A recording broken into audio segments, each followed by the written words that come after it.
Attiring is a good way to both enseam and man a reclaimed hawk before she starts credence work. But what does that even mean? Falconry has been around for thousands of years and it has its own language. And in this video I'm going to explain some common phrases that will have your friends wrapped around your little finger listening to you during your next field meet. So if you want to get into falconry or just brush up on your reading, you best know your primaries from your secondaries and your almarais from your false almarai.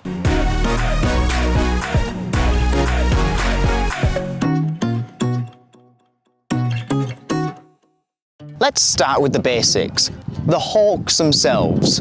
But falconry isn't just about hawks, there are buzzards like Peggy here, and of course, falcons.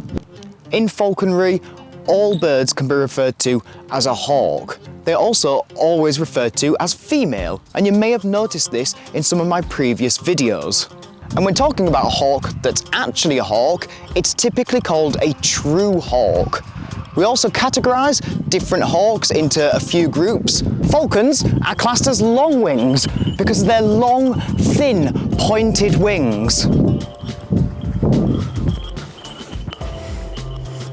Buzzards are classed as broad wings because of their huge surface area. True hawks are classed as short wings because of, well, their relatively short wings. The wings are made up of feathers, and even feathers have their own terms. From the most outer tip down through the first 10 are the primaries. Many species like the eagles have even got emarginated primaries, an extension that separates the wing into the appearance of stretched out fingers. The next 13 feathers are called the secondaries. Above these are the tertiary or covert feathers. On the front edge of the wing, at what would basically be the wrist, is a couple of extra feathers called the allula, however you say it. And some people refer to this as the bastard wing. Now hang on, I can't say that on YouTube. The bar stool wing. The surface area of the wing in relation to the size and weight of the whole bird is called the wing loading. A light or a low wing loading means the wings generate a lot of lift in comparison to the hawk's overall size. A heavy or high wing loading means that the wings don't generate as much lift relative to the bird's body size, meaning they have to work harder to keep the bird in the air. The wings can be held in different positions for different styles of flight. A dihedral wing angle means the wings are held in more of an upper position, making the flight slower but more stable. An anhedral wing angle means the wings are held in a downwards position, usually below the body. And whereas this allows the bird to beat its wings faster to generate more thrust and fly quicker, it means they compromise on stability when in the air. The wings can beat due to the large pectoral or flight muscles attached to the keel, the breastbone, or a modified sternum. And the keel can be sharp, meaning it's got very little muscle or fat around it. The sharp, pointy things at the end of the toes are the talons, and the large back talon is the hallux. The tailbone is the pyga style, and the tail is made up of 12 feathers, with the exception of 4 that have 14 tail feathers. If you think you can name those species, then leave them as a comment below.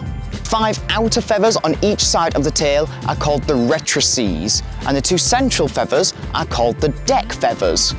All of these together make up the train. Beaks of falcons have a tomial tooth, an extra little point behind the main hook. The bird's nostrils are called the nares. The fleshy, often yellow skin around the beak is the cere. The tiny feathers around the beak are the bristles and phyloplumes.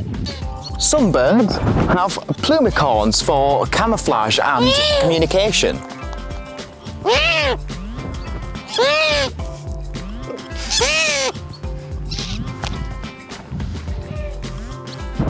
The top of the head is the crown, whereas the back of the head is the nape. All All the feathers together are called the plumage. The plumage we can see is the hard down. The soft white fluffy underlayer is called the soft down. Once a year, the hawks molt. This is a process of dropping out old feathers and growing new ones through. While a feather is growing, it is in blood. Once the feather has grown and the blood is drained, she is known as being hard-penned. The quill is more accurately known as the rachis, covered by the barbs and attaching by the calamus. So that's a total of 45 words just about the hawks themselves.